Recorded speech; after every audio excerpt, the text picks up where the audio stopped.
He wasn't always a burden. Once, this house had his voice in it. Once, every wall carried his laughter. Once, every meal existed because of his hands. But time has a way of erasing respect. At 78, Grandpa Rahim became invisible.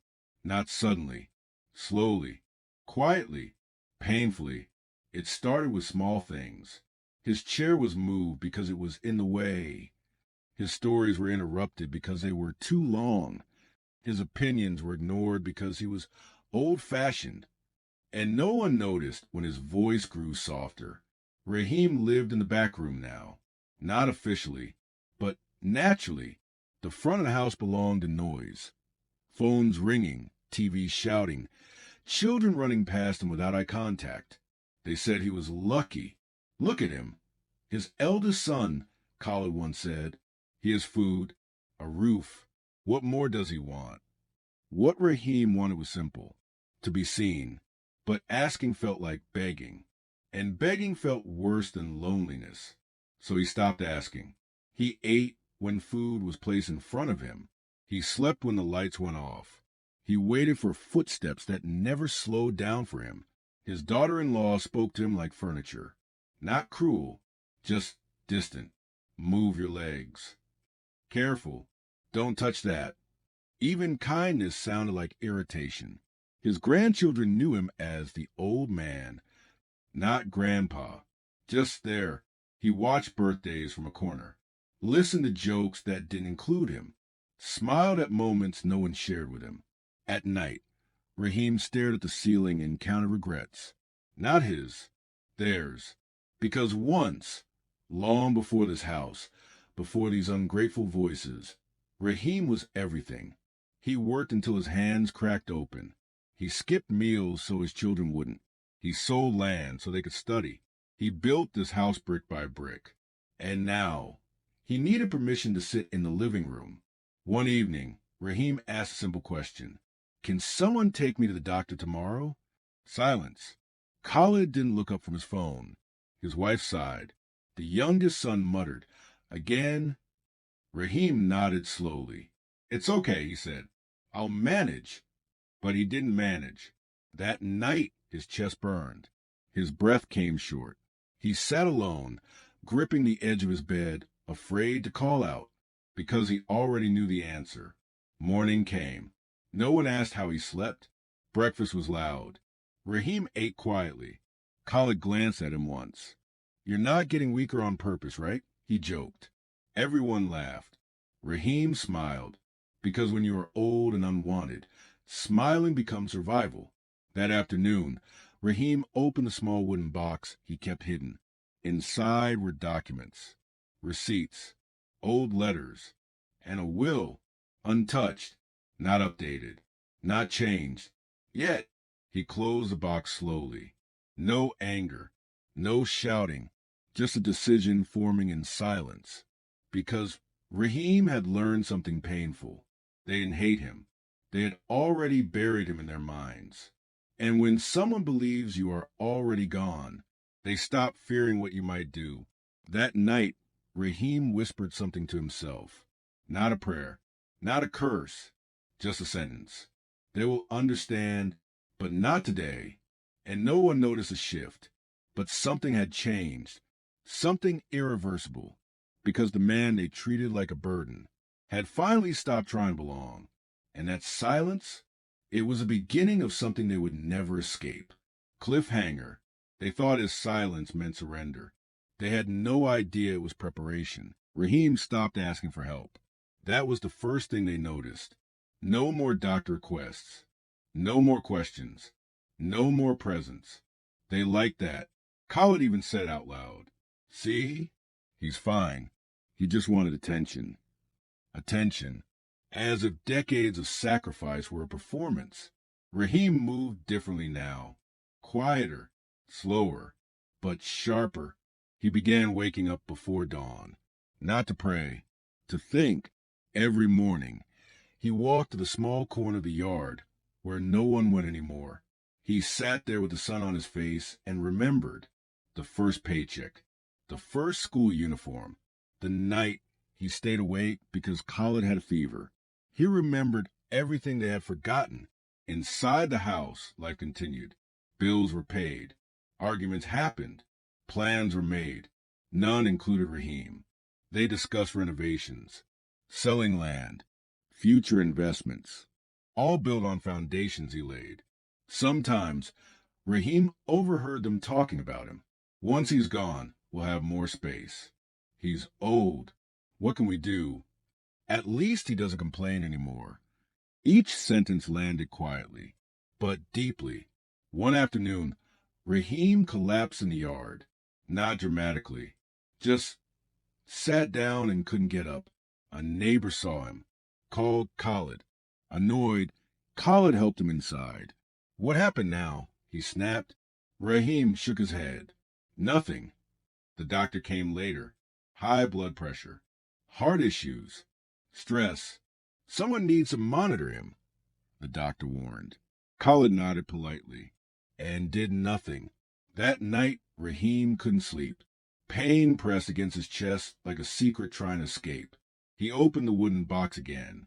This time, he took out the papers, the house deed, the land documents, the savings records. Everything was still in his name. Everything. He traced his thumb over the ink.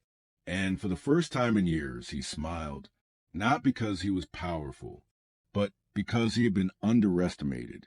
And underestimation is dangerous. Raheem began making calls.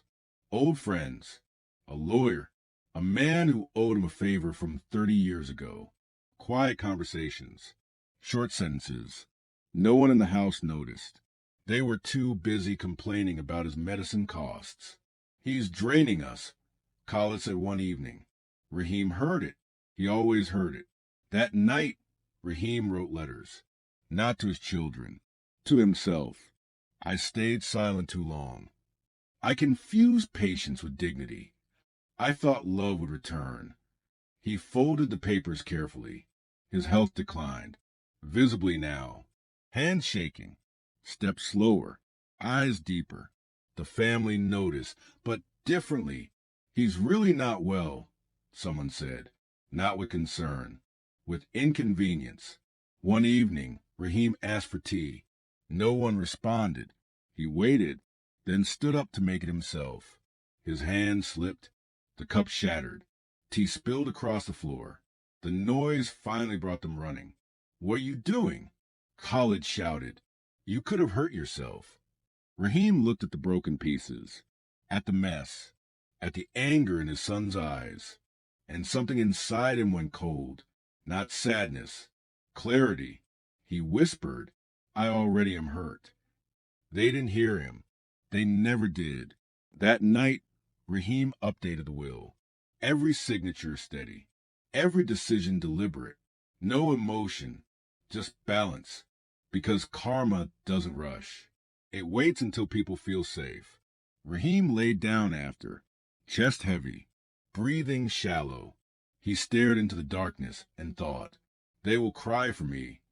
Not because they loved him, but because they assumed they owned him. And ownership was about to end. It happened quietly. No warning. No goodbye. Just stillness. Raheem didn't wake up that morning. The house followed its routine. Phones rang. Water boiled. Footsteps rushed. No one checked on him. By noon, a smell of medicine and silence filled the back room. The youngest grandson opened the door and froze. Dad, he whispered. They found Raheem lying peacefully, hands folded, face calm, as if he had already forgiven them. The doctor confirmed it. Heart failure. Instant. Final. For a moment, the house stood still. Then came the noise. Crying. Shouting. Panic. Khalid sat on the floor, staring at the wall. I was going to take him to the doctor next week, he said. Next week. There is no next week for the dead. The funeral was crowded.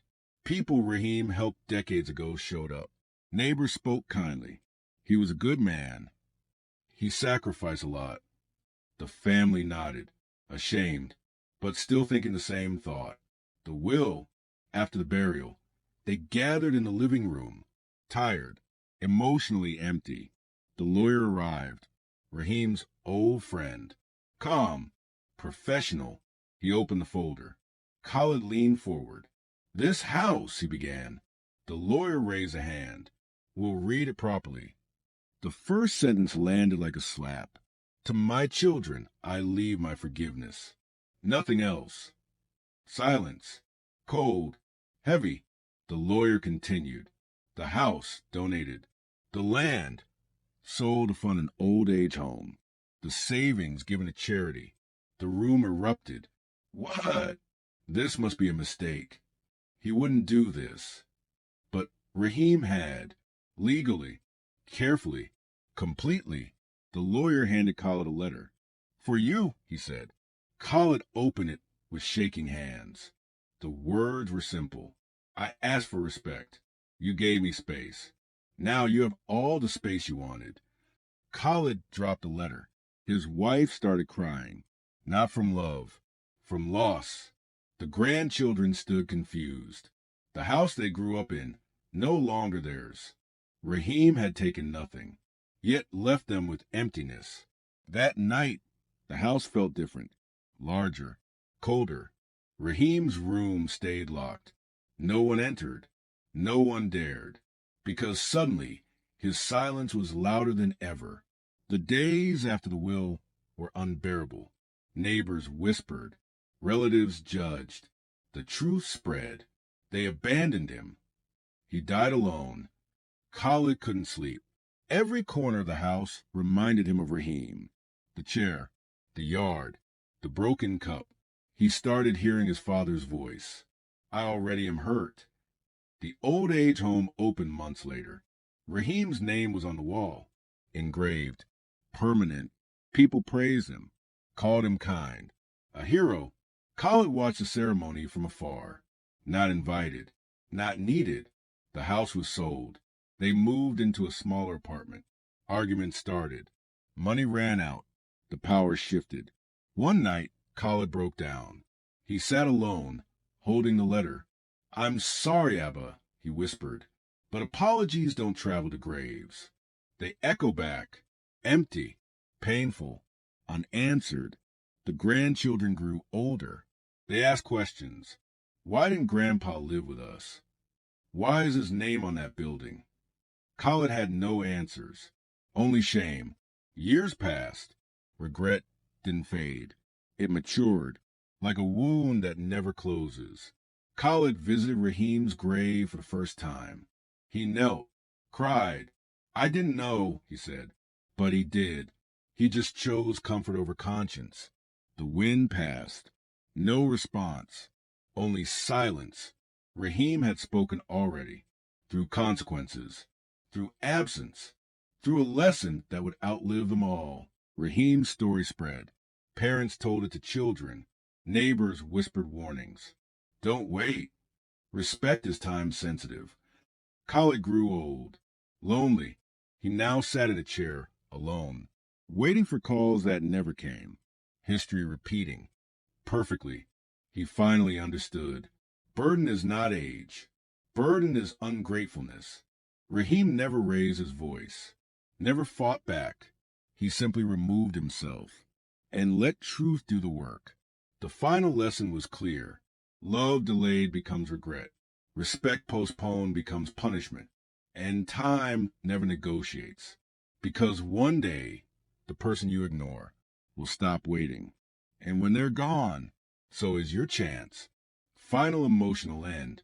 They treated him like a burden until he was gone. And by then, there was nothing left to fix.